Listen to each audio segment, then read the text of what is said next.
with the Blitzcrank, it could make uh, you could split the map early on, and you want to be playing for your bot here and for your Vayne. Yeah. So I feel like that's kind of what the Diana should be looking at here for. But Mm. yeah, Gragas on the other hand, again ganking the set, a lot of survivability there. But the Yasuo, he has a few dashes, but Yasuo is the most gankable person in their team, so I think, and he does need to get his Z ahead, so I feel like that should be kind of where he's looking. So kind of looking at mid and I do his also think bot that lane. the bot lane for RUIANTION is also pretty gankable, um, Yeah, because the the thing Blitzcrank is with pretty bot lane stingy. is they should have a lot of prio with Ashe Nami. Yeah, very true, Um, very true. so they should have a lot of prio. So Gragas could counter the map split from Diana. So Mm. it's gonna be interesting to see what's actually gonna happen at the start of the game.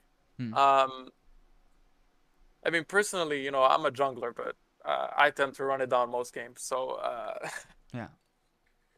yeah, I'm looking forward to seeing this. We just got confirmation that it is actually going to be that Gragas top lane. I was expecting it to be the Zac. You talked a little bit about the Gragas top lane at the start. So let's sort of rewind a step here. We've been talking about how good the set is into the Zac in the later stages of the game. But how do you feel about the set Gragas matchup?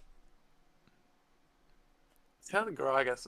This is a matchup I actually haven't thought about. Okay. Because I was tunnel visioning it. I feel like just like you on the Zac, right? Yeah, yeah, yeah. Um, the Gragas, if he goes AP, I think it's just GG. I think it's one-sided for set, right?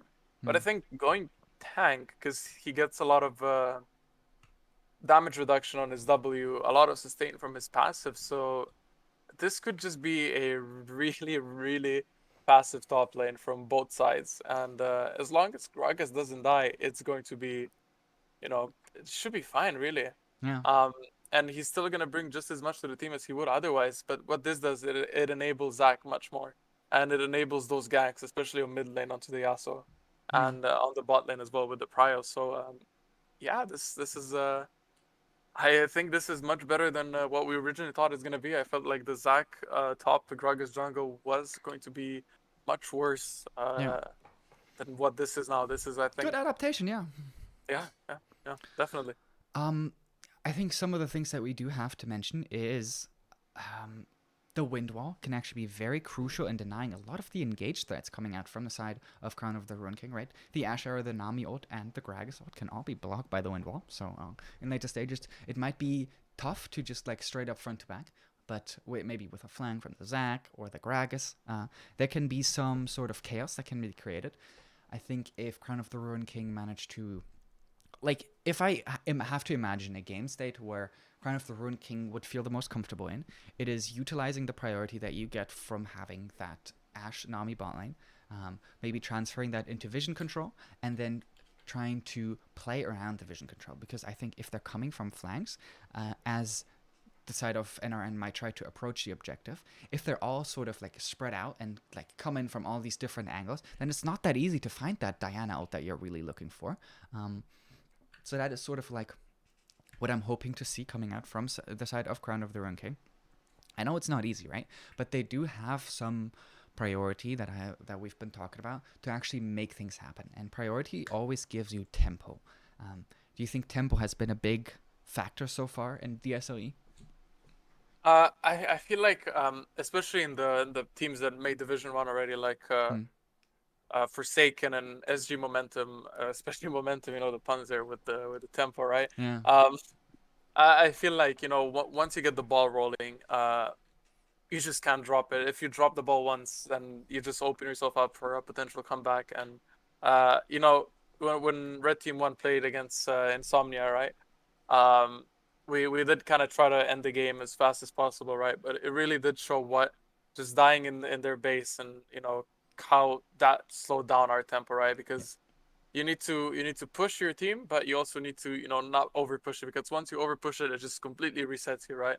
And at that complete reset, you need to start building up again, right? If you don't build up properly, especially against champions at scale, it's hard. So yeah, tempo is definitely something that is really really important in games, and it's even more important to not lose the tempo. So Diana has actually like recently received a nerf, right? She got nerfed a little bit in terms of her jungle clearing speed, as the bonus damage against non-epic monsters, I believe, was reduced from 300% to 250. So that does slow her down a little bit.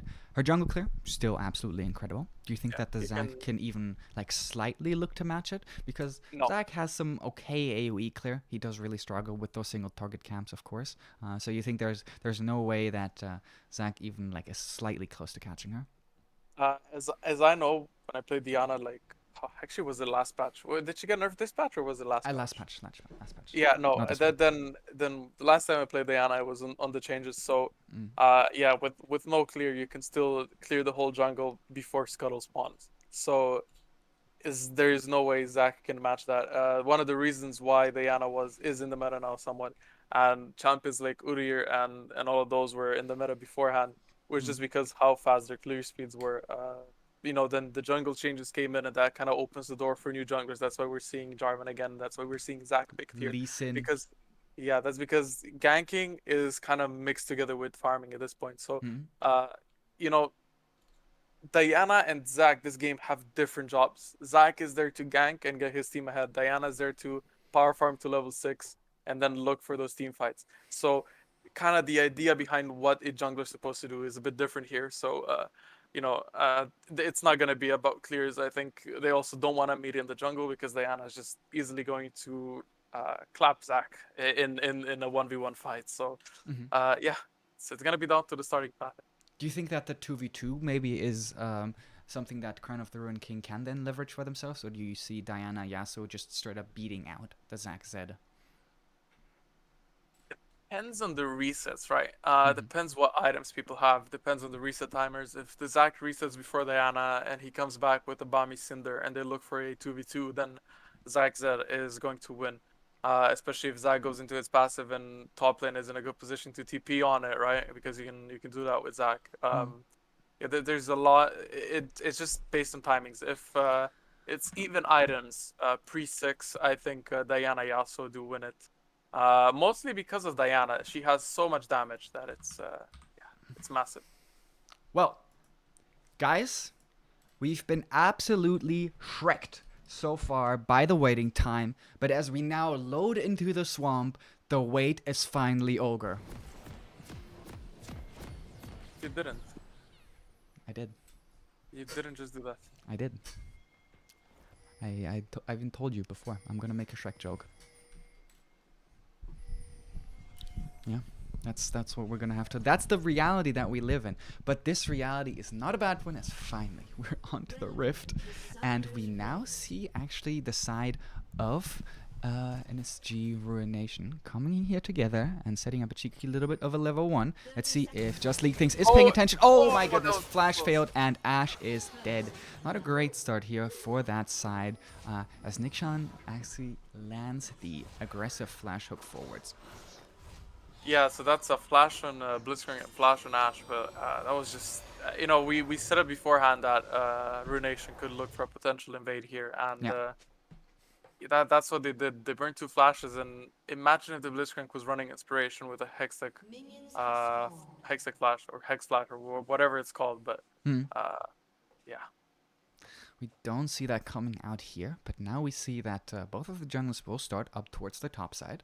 So they might actually meet at the Scuttle Crab, and maybe that's one of the avenues that they could maybe find a way back into this by taking some priority. But an Ashe without a flash makes it so that it's so much harder to actually comfortably push the wave because of how vulnerable you are, right? We see that Yasuo actually picked up the first kill, and he will have himself a dagger. Do you like the dagger over going for the boot choice? Not really. You have a Zac that can come up for the jungle, and the boots can really come in close. But if he's feeling confident, then I think it that's... is it's what everyone feels. But yeah, as you said, the pathing, both junglers starting top side, and we said that bot side should have the prio here. So let's see what happens. I feel like there might be a fight for Scuttle at 3 minutes in. Yeah. Or maybe not at all, because maybe the Diana does just outpace, as Repello does land that nice little E here, but he takes a lot of damage from the minions here. He does obviously have the set passive to sustain himself. Nixon walking up aggressively down towards the bot side. will not quite land the hook here, but won't even go for it. And that means that the pressure that they've leveraged actually allows them to actually zone them off the wave here. Now more trading up towards the top side, as the parallel does drop lower down in HP. Nice little trade here coming out from the side of Lunge, but once again, the set passive is very strong here. As I say that, there's obviously also the Gragas passive that we can factor into this. We see that the Zac has made his way towards the mid lane, and Diana already in the river here. There might already be a 2v2 setup coming out from Coda Worlds, who spots the Zac with a ward. Now they do also know that the Ashe actually gets hooked once again, but the bubble does land on the Vayne. The Vayne is dead. They find the 2v2 kill. My goodness, that bubble from Comfy saves the day. But the fighting is not over yet, as we do actually see that the Zac has priority here, is first inside the river. Diana coming up to match them. Zac... But Yasuo can't move from mid as well. That's Zed to move first, but Diana needs to move back considering Ashe and Nami are moving as well. So Diana needs to let go of that scuttle and go topside here. Gragas is also shoved under his tower, but Diana's not close enough for a dive. Well, that does actually mean that they do get the scuttle crab here, right? So that's at least something. So it's scuttle for scuttle, and Diana is looking to place some vision down in the enemy jungle, or at least look for some info. I think she's trying to find some camps, but I think here is going to be a mid gank, and this is definitely going to be a burnt flash for Zed. Very weird pathing here from Diana, who knew that Zac did all of their topside, because she saw the pathing and she could count the CS. So loses a lot of tempo here. As both of these junglers, or both of these teams, are actually really rigged with mistakes throughout. It's been a little bit interesting so far, but we do now see a lot of action, at least early on into the game. What do you expect to see coming out in terms of item build here for the Gragas? Yeah, you caught me off guard with that one. I don't really know what Gragas top peak build, but I really think going something tanky would be the way to go here. I think that Zhao Hu, the top laner for RNG, obviously really favors the Everfrost item build, as we do see a mid gank come in, and Confi has also made her way over towards that mid lane. Is still level 2. Well, she's now found by the Diana, but no aggression coming out from her here, as she's respecting the potential follow-up. KDS does go for a trade here, but does not find any damage, as the wind wall is timed nicely. Yeah. Also about the Everfrost and Gragas, it does really make sense, because you have the phase rush. You can go in with your E, pop your barrel down, Everfrost them, log them in place, and just win the trade and run away with the phase rush.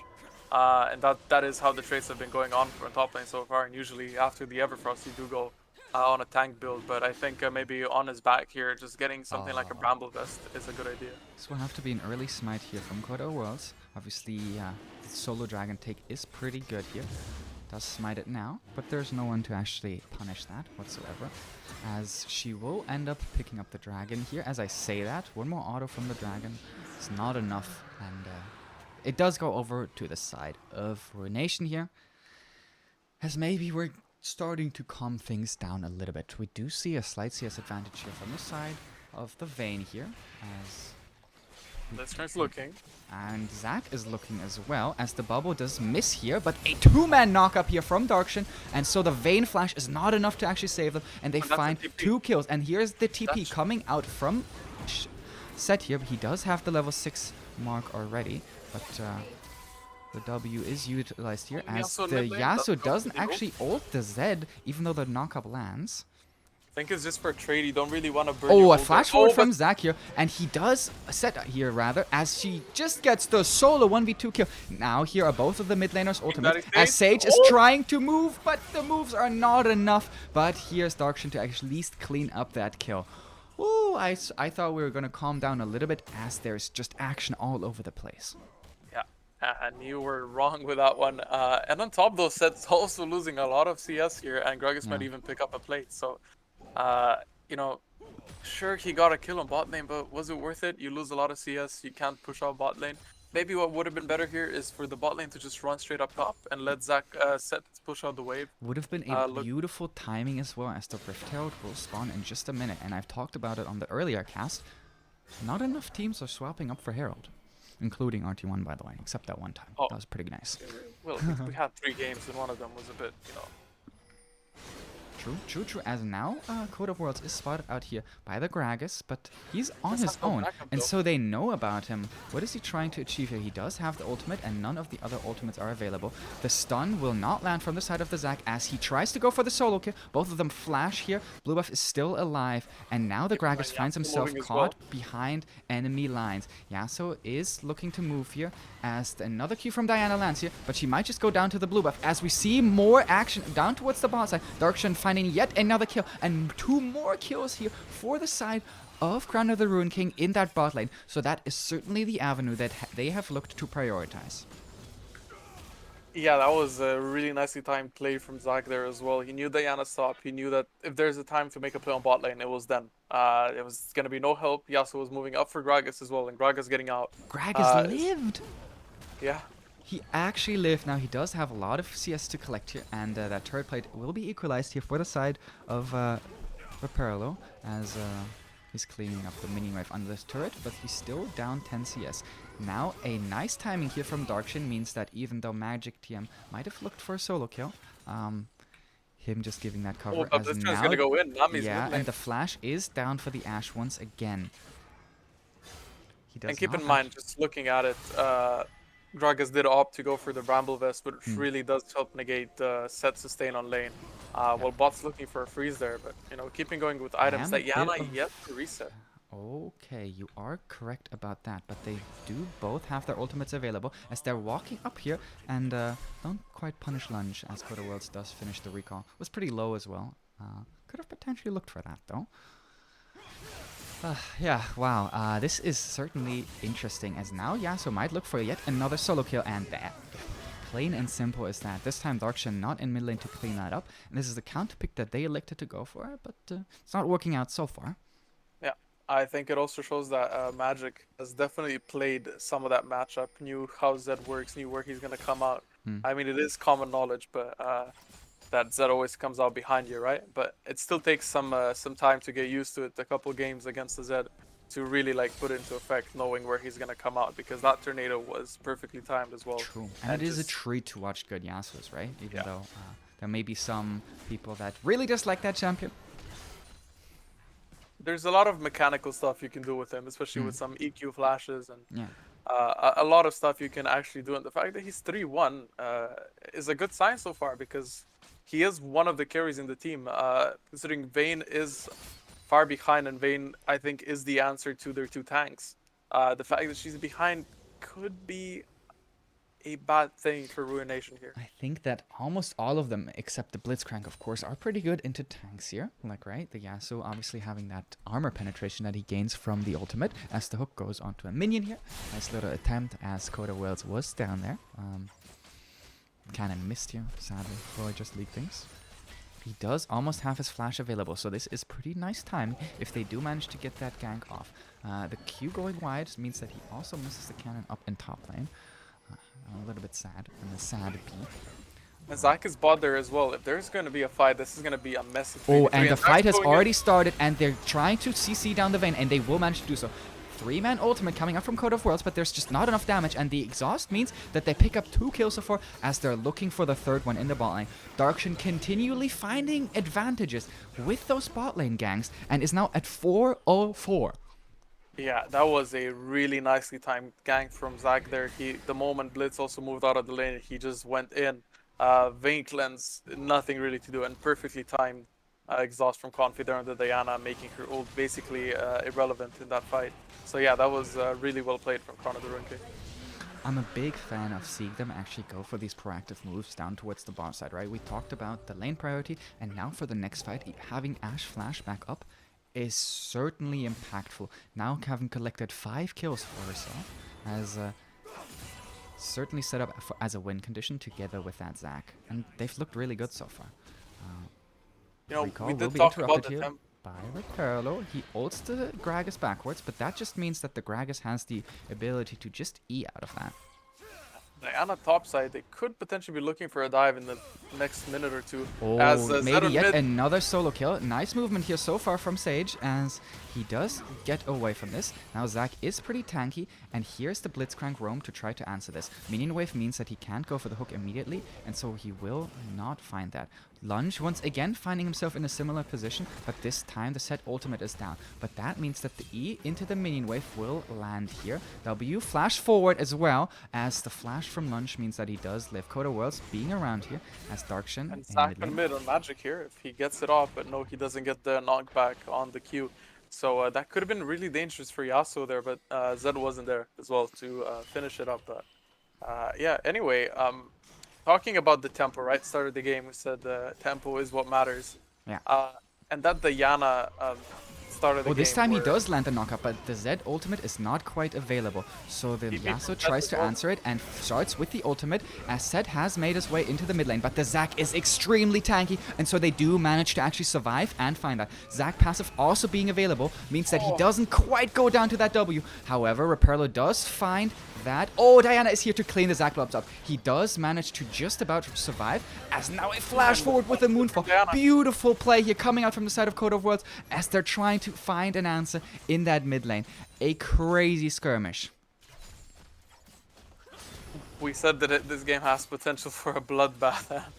It definitely is looking so far. The moment we think the game is gonna slow down, it just picks up the pace even more. So, yeah, this is it's been wild so far. And oh, with the Asher going in mid Oh, there, yeah. looking for a potential pick as well. So Yeah, yeah. And they're now roaming up that river, walk over that control. But bot side Scuttlecrab is alive, but they don't quite choose to go for that. also the gold lead is a bit in Ruination's favor again. I It don't was in think this is a gold lead at all, but maybe Raperlo tries to create one by looking to ult that Gragas backwards. Now here's Confi to try to protect the Gragas, and they actually do so successfully. Another aggressive flash forward here from Just League Things means that they do pick up Coda Worlds. yeah. And also looking at items, right? We have Set who already completed his mythic, Gragas, who is a bit behind, but he's going for the not lost chapter. I mean, he got the lost chapter, but that is going to build into the Everfrost. Yeah. Diana opted for Nashor's Tooth, first item, which actually I don't think is getting built on Diana that much this patch. That's interesting to see. Meanwhile, Zac already has a Bramble Vest and a Sunfire Cape. Zac building completely on armor side because Ruination does have a lot of attack damage or AD damage, but yeah, Diana still the ability power damage there. That's Oh, well, they do look to go for the play here on Sage, but Darkshin once again just trying to protect him. The Ignite will finish him off here, and this time around Darkshin not successful in actually trying to salvage that, but he's had a tremendous game so far. They do find a nice little pick here in the mid lane for themselves. Yeah, and Darkshin's been playing this game phenomenally, getting the Ashe ahead, and really enabling her. And I think just the amount of CC that Crown has here, and the fact that they're not far behind as you would think, considering. Oh, more plays here from Darkshin, and this time the Ashe arrow lands beautifully. Raperlo still has the W, so oh my goodness, he does no damage onto that Ashe with an almost fully charged W. Kill does go over to the Zakia. This is certainly unfortunate, but this is still a 6-kill Ashe. And do you remember what I said, how I would like to see them utilize the priority that they get from bot lane? Yeah, and that's exactly what they're doing. I asked for them to place down vision control in that bot side river, and look how littered that jungle is with those wards. Now the Rift Herald has not gone down once yet, and the turret plates have all dissipated, so not the attention that I would have liked to see paid towards that. As I say that, they try to prove me wrong yet again, but they cannot reinstate those turret plates. So Ashe is moving there to the Herald where Diana is. I think they know that she's doing Herald, and I think they're gonna force her off and potentially take the Herald. Zac's pushing in the mid wave as well, as we're getting this beautiful camera of Blitzcrank walking down to bot lane. Anyways, back to the main action up here. Yeah, Crown definitely took the whole control of the Herald, and I think they're just gonna let it reset and go back to mid lane here. Zed's on bot as well, and he might actually get collapsed on, but they're just opting to take the dragon and trade the dragon for the Herald. It is Infernal Soul, so that is a really strong soul to have on Zed, and especially something pokey like even Ash W. That soul is gonna hurt. yeah, absolutely. So they already start stacking up those dragons here. The second of the game for themselves here. Um, as now they might look for another play onto Reperlo. The Zac E does go wide here, but the Ash Arrow is still available. Means that they're just surrounding him at the moment. Even though the set W does come out and does a lot more damage this time around, we actually see him utilize the ult to try to finish off Just League things. But there is He just almost not gets enough damage here. So the Ash Arrow is still up with the Enchanter Crystal Arrow. They might actually look to find something here, as Code of Worlds is caught out here. Here comes the Crystal Arrow, and Darkshin is behind enemy lines at the moment. Support from the Nami ult as well, as nothing has been windwalled so far. And now maybe more plays here from Oh, the he's side of going Darkshin. in. He's going into the Blitzcrank here, who does still have the hook up too, and it lands on Nami this time around. So the flash comes out from the side of Confi here, as now it's a 4v3. Code of Worlds, another nice ultimate. The Moonfall does certainly set up for a beautiful Yasuo tornado, but Darkshin just about going down. Means that Dartbot Lunge has to flash away to maybe about also survive that moving in situation. from But bot lane, Zed so is Zed's coming in here, does have the ultimate available as well. The Windwall and the Exhaust are both down, and that means that Sage rather, finds the kill here. This time around getting the better end of that mid lane matchup. Yeah, so Sage up here, he was 0-4 before that one. Yeah. Picks up a kill, not a shutdown, but definitely will help him in the long run of things. So yeah, that was a really messy fight. Maybe dragged out for a bit too long. But yeah, Zac is really a beast right now. Yeah. Doing a He's lot of damage. relentless and fearless too, right? He just keeps going in. We were like, wow, he just went in on the Blitzcrank, and it did end up costing his life, as Confi got hooked by a nice flash hook coming out from the side of Blitzcrank. But the trades are just all over the place. They're crazy, they're bloody, and even though the kill score is in favor of the side of Crown of the Ruin King, there's a slight gold advantage here for the side of Ruination. Where do you think that gold lead comes from? I think it's mostly just down to how much they're moving around the map, right? We saw them move up to stop the Herald before Zed was bought. I feel like it's just on these rotations. I think there's sometimes they bleed out the gold on the actual on the side lanes, right? I mean, look at top right now, for example. There's no one on top, so there's gonna be minions dying to nothing. Sad. There is no wave there, but there's no one from either team Yeah. right now. They're picking up waves, pushing those waves in, or freezing them. So yeah, that's where the goal deficit starts to come from. And the other thing is They the do Ash see was Darkshin here. They actually know about Darkshin being down here, and that means that the Yasuo is already rotating down, being prepared for that potential play coming out from the Zac, who's just choosing to go for his Grump. Yeah, Grump. I remembered the word. I'm very proud of it's a myself. big frog. Just call it a big frog. Le Grump. But yeah, anyway, to keep on the goal deficit, the other factor was the shutdowns. Zac had a pretty big shutdown, and so did Ash. So those two shutdowns definitely are around 1,000 gold extra for the team of Ruination here. As I think Diana is looking to break bot tower with that Herald. Oh, They're this definitely might be another big 4v4, and both TPs are available for the top laners as well. The fights have been bloody, the fights have been crazy. The Darkshin already starting up the play. Coda Worlds being the target here from the Crystal Arrow. First TP comes in, second TP as well. Now Darkshin ulting in the middle of the team means that there's a huge amount of disruption. Reperlo's ult doesn't actually ult the set into anyone, but a huge knock up here coming out from the Yasuo, who does get exhausted. So Ash lives momentarily. Now the turret also trying to finish off that kill onto Magic TM, as Dave already finds himself a kill in the backside onto the Gragas that had TP'd in. Now there's still 4 members strong here for the side of Crown of the Ruin King, as there's only 3, and now there's only 2. Darkshin trying to be the big green beast that I set up from the start of the game, and it's certainly his swamp this time around. This has been a phenomenal fight from Crown of the Ruin King here. For a moment, I thought maybe the Zac shouldn't disengage, I mean, engage back. They got 2 kills. But yeah, that was really well done. I feel like everything was really well there. I think what they did the best was killing Diana really early on. Basically, she didn't even have the chance to ulti, which I think played a big factor in that team fight. But I also think the set Yasuo combo there was amazing to see. I almost for a moment thought the Crown actually already lost the fight there with that Yasuo ult, but they managed to bring it back with the Ash Flash in a really good positioning. And that Even does taking actually flip the gold lead, right? As Yeah, we were talking it's about that before, now the dragon is about to respawn and both teams coming back on the map. Most importantly, though, someone is recalling, and that is Darkshin. And Darkshin being the instigator of most of these plays. Now they do have all of their ultimates back up here. Actually, every single ultimate is up. And the only summoners missing are the flashes from Ashe, and or the only flashes missing are the ones from Ashe and from Reperlo here. As the dragon is alive, both TPs now down. yeah.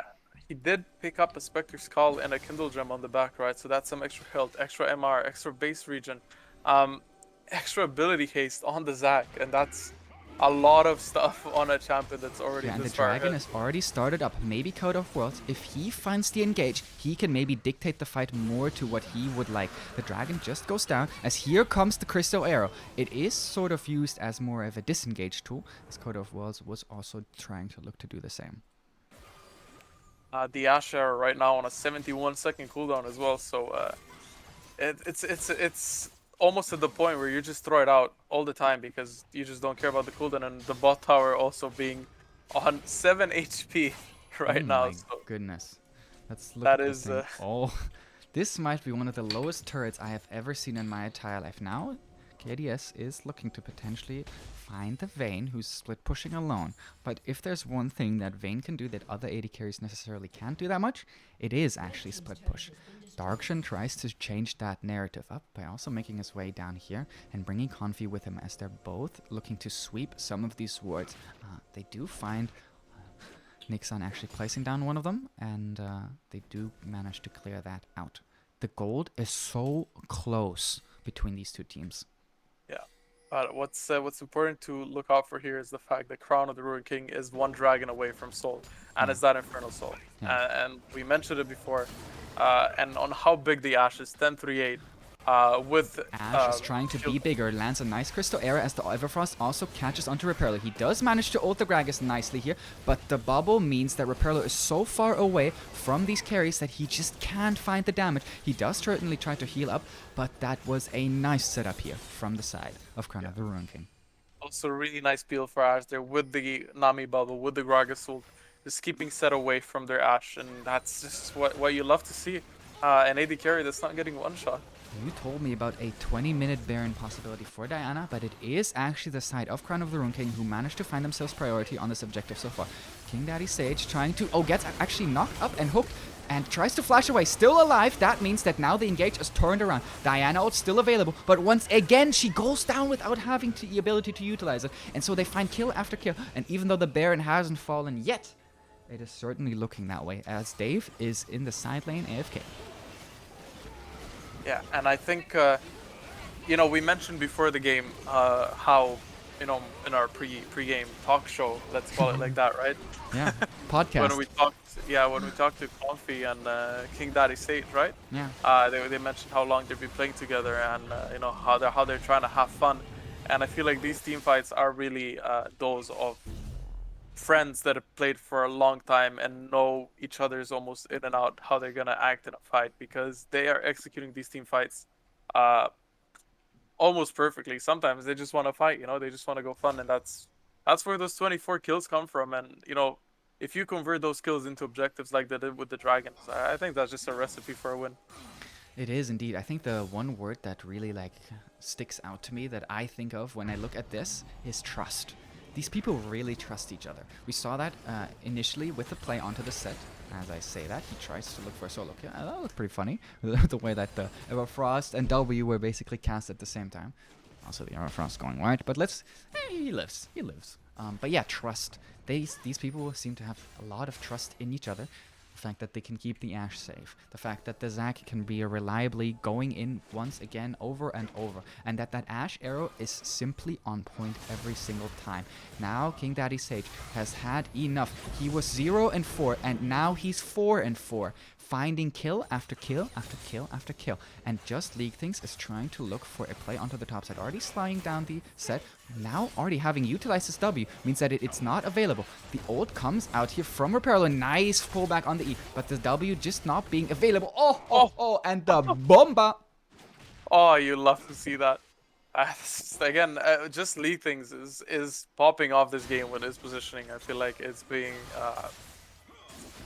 he's positioning perfectly, but yes, I'm speechless. They're utilizing this Baron. Yeah. Bot lane wave is a bit on their side. They could have used Baron to push it there, but yeah, Ashe going solo lane into a set. That's just it takes courage, Yeah. I mean, it to takes do that. trust. It took the Yeah, trust that Lunge would actually be there, and like I'm just amazed to see it. Lunge has been for me the unsung hero of this because he's been weak side basically all game, and now they're starting to transition their leads up towards the top side. But he had to hold on. We saw that incredible escape where he actually manages to survive while they actually set up that bot lane play, and yeah, Lunch just having a terrific game, and now that King Daddy Sage also finds his way back into the game, it's oh, just but Confi looking needs to be really, careful here for the really good Blitzcrank. here. She does have to be careful, but she does also have the flash and the exhaust available. This is so point, and both top laners have their TPs available. Already being started up, the dragon has just burst down It's here. gone. Dragon's gone. It's gone, it's gone, it's gone. Now the Elder Oh, and Dragon. Gragas cancels the TP as well. So basically, Crown of the Ruined King doesn't have to Oh, fight and here. the arrow lands on Vayne, who does utilize a very nice cleanse. But the engage comes out from King Daddy Sage, and it's just a 1v1 in the backline. The kill goes over to Nami somehow. Actually, it is the kill on the Yasuo as everyone on the side falls here. And now Lunge is also looking to assert some dominance up top. A 4-for-0 in that fight, and they're looking to try to push the minion waves in. Ult here Yeah, comes and out from the Skill's set, minion. and they try to trade. W still being available. As I say that, I might be lying. And Lunge actually barely flashes What a away from the flash. W. And the W saves him. Lunge with yet another incredible escape. Lunges. Crown of the Ruined King has just been playing this game all around. I feel really, really well. Yeah. Especially Lunge on top lane, as you said. What were the words you used? Unsung hero? Yeah, I want It is. He definitely is an unsung hero this game. Stopping the set TP, and I mean, even getting out there, maybe it was a bit of an overstep, but the fact that he got out, not giving away the shutdown, is really big. I also want to point out that the fact that just around 2 minutes ago or so, Zed was in a 2k deficit to Yasuo in his respective lane and has now actually overtaken him on the gold is also pretty massive. But every lane has a gold lead except for top lane, which was playing weak side and has been there for the utility of the team. And he's still doing a lot of the work, even though the fact that he has not been giving the resources uh, like people, like Ash, for example, this game. And boy, has the Ashe converted on those resources. I think this is like one of the largest killing sprees we may have seen in the entire tournament here from just League things. As this is certainly impressive performance. Confi is so confident, actually walking into the jungle, placing down her vision here, and then taking the blast cone out, even though there are 4 people down here towards that bot side. But there's just no real opportunity so far found. Ricardo has sort of tried and tried and tried, and does a lot of damage, right? But he's not found the actual engages yet. And Magic TM, even though he has some huge ultimates already so far, also not quite hitting the mark. The exhaust certainly coming in clutch time and time again. Yeah, also the Diana not getting her ult off in the fights Yeah. definitely does play a big factor in it. Especially on that earlier bot fight where the Diana was just CC'd permanently, unable to use her ult. Oh, Zach's the looking arrow for a fight lands and Dash the arrow. wind wall does not come out. So Magic TM tries to look for Confi here as she trusts in the Zac, and the Zac trust is strong enough. Now they're trying to look for a play onto Lunch, but I told you, he's the weak side top laner here this game. He does get that Diana ult as Set tries catching up with her. Lunch trying to ult the Diana away and then uses that ult to actually be able to E away. Sage also Is having made Lunch his gonna way. stop the backs? Is he gonna stop the backs? This is Oh what we my need to look goodness. for. Well, we do see that he's trying to walk forward, does not actually manage to do so this time around, so they do actually finish up the recalls. Inhibitor goes Oh, over and with flash hook, onto a minion. that is a heart-stopping moment because if the Ashe gets caught there, it can just be a recipe for a disaster for the rest of the game. With Elder being up in 2 minutes and Baron being up right now, so not getting caught out now. These are the important moments of the game. If you get caught out now, it can just completely turn May how the I game is going. remind you of the level 1 play, right? They do find an incredible advantage onto that Ashe. But Darkshin was not having it. He put all of his time, all of the resources, all of his energy in getting that Ashe ahead. and Ash is really, really, really ahead now. She's up what 5k gold over that Vayne. 5k. Wonder if the That's I wonder if just League thing is gonna be a bit disappointed that his KDA got ruined at the start by that Blitzhook. true, true, and true again. As we see Zed taking blue buff. Zed as a champion does have mana issues sometimes. But he came back from a deficit from being 0-4, I think. Huh. He did come back. He's 5-4 right now, and it just think about how stronger he would be if he wasn't nerfed to this patch. That could have been a complete monster on mid lane with that Zed. Yeah, I think so too. But I have to say, it's like really impressive to see these these players from Crown of the Ruin King. I mean, I talked about the trust, but also like helping each other out, right? Zed was in a big deficit, and Ash was in a big deficit, and the roams and the gangs have been so on point that both of them come out the victor here. Now the Zed has even overtaken the Yasuo in gold.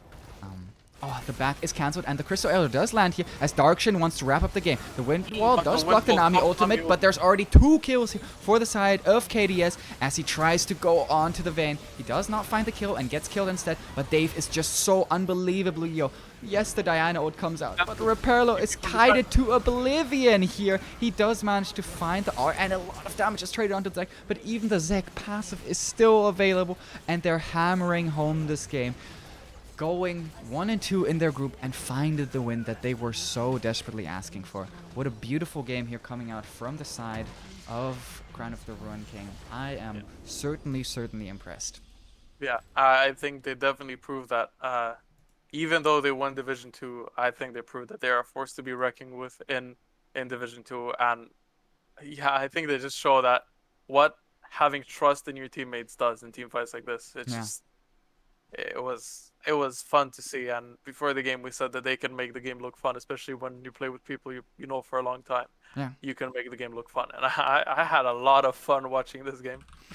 I mean, this has been crazy, right? It's been an up and down coming even from the draft phase, and then my incredible joke to start out the game, of course. Yeah, it's been really good. I've had a very interesting time, I have to say, as we're setting up the interview. And I think the interview is actually ready already. Hey, Just League Things. I mean, you had a banger of a game here. What's the mood like in the team? Oh, we are buzzing, I gotta be honest. So obviously this was our first win of the tournament, and we've been on a pretty insane win streak in our flex games at the moment.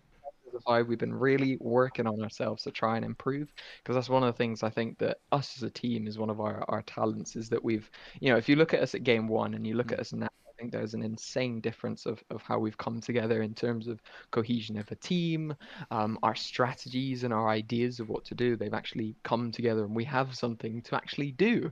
And our jungler, he's developed a little phrase, which is he will gank a losing lane, as we saw in this game as well. Yeah, wow. I mean, there was one word really sticking out to me. I mentioned it on cast. It was the trust, right? You guys have unbelievable trust. I've never seen an SLE team that has so much trust in each other, and I'm just turbo impressed, mate. Yeah, I personally I hate playing weak side. Like, I hate being behind. I hate, as you saw quite a lot throughout the game, we're freezed out. We're sat at our tower just waiting, and just knowing that I can do this, and I'm still happy that our team is going to pop off and do the rest, and is exactly what happened. And what a weak side play you have in Lunge, right? This man was basically left on an island, and I don't know if you witnessed that crazy escape that he did towards the top side, but it was mental. And in the meantime, Darkshin was just setting up gank after gank after gank after gank for bot lane, and it just like blew the game wide open. And then you guys took it home. Absolutely. No, I'm really happy with our team's performance. I think it's safe to say we're in the wise words of one man, we were called the dark horse of the tournament. And I think this is just showing that we have a lot of potential, and we're here to stay. I mentioned before the game that because when in the pre-game interview we had, it was said that you guys know each other for a long time.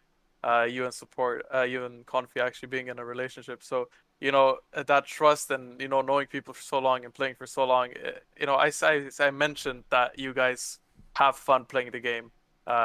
you guys mentioned in the pre-game interview that you have fun in the game, and that definitely showed, in the game itself as well.